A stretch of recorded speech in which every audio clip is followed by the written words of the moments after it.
Unethical way to get your drill bit unstuck from here, the drill chuck. What you do is put your drill, run it over with your car in the middle right here, and then you're gonna twist it to the left, and then it's gonna get unstuck.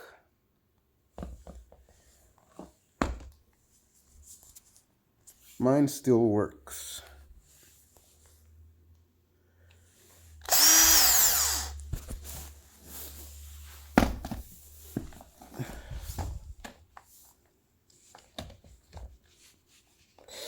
Now this drill is a little bit old, and I gripped it trying to get it out before, and that's why I got dents there.